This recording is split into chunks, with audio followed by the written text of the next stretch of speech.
హర్యానా మాజీ గవర్నర్, మాజీ కేంద్ర మంత్రి, భారతీయ జనతా పార్టీ సీనియర్ నాయకులు బండారు దత్తాత్రేయ ఈ నెల 21, 22 తేదీల్లో తూర్పు గోదావరి జిల్లాలో పర్యటిస్తారని ఆ పార్టీ జిల్లా అధ్యక్షుడు పిక్కి నాగేంద్ర వెల్లడించారు. స్థానిక క్వారీ మార్కెట్ జంక్షన్లో ఉన్న బీజేపీ కార్యాలయంలో మంగళవారం జరిగిన మీడియా సమావేశంలో నాగేంద్ర మాట్లాడుతూ బండారు దత్తాత్రేయ ఈ నెల 21వ తేదీన సాయంత్రం రాజమండ్రి నగరానికి విచ్చేస్తారని, పార్టీ ముఖ్య నాయకులను కలుస్తారన్నారు. అనంతరం బీజేపీ జిల్లా కార్యదర్శి బండి సత్యప్రసాద్ నివాసంలో పార్టీ కార్యకర్తలతో సమావేశమవుతారని, రాత్రికి ఆర్ఎండ్బి అతిథి గృహంలో బస చేస్తారని వివరించారు. 22వ తేదీ గురువారం అనపర్తిలో వివేకానంద సేవా సమితి ఆధ్వర్యంలో ఏర్పాటు చేసిన కార్యక్రమాల్లో పాల్గొంటారని తెలిపారు.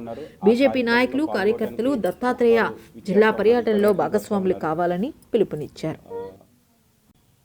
భారతీయ జనతా పార్టీ జాతీయ నాయకులు, సీనియర్ నాయకులు దత్తాత్రేయ గారు రేపు సాయంత్రం 21వ తారీఖు జనవరి రేపు సాయంత్రం రాజమండ్రి నగరానికి చేరుకుంటారు.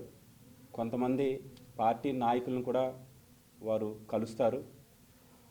ఎల్లుండ 22వ తారీఖుని వారు వివేకానంద సేవా సమితి వారు అనపర్తిలో కార్యక్రమం ఏర్పాటు చేస్తూ ఉన్నారు. ఆ కార్యక్రమంలో పాల్గొనడానికి వారు విచ్చేస్తూ ఉన్నారు, ఈ పర్యటనకు వస్తూ ఉన్నారు.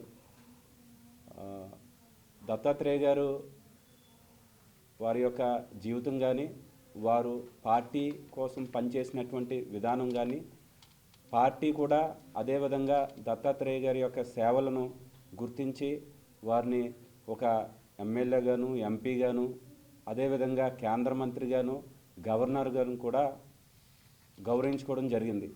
అలాంటి సీనియర్ నాయకులు మన రాజమహేంద్రానికి వస్తూ ఉన్నారు. పార్టీ క్యాడర్ అందరూ కూడా వారిని రిసీవ్ చేసుకొని వారితో పాటు మమేకం అవుతారు రేపు సాయంత్రం. పార్టీ తూర్పుగోదావరి జిల్లా కార్యదర్శి బండి సత్యప్రసాద్ గారి ఇంటి వద్ద వారు రాత్రి భోజనం చేస్తారు. అక్కడే పార్టీ కార్యకర్తలతో కూడా ఒక సమావేశం మేము ఏర్పాటు చేస్తూ ఉన్నాము. రాత్రికి ఆర్ఎన్బి గెస్ట్ హౌస్లో బస చేస్తారు వారు.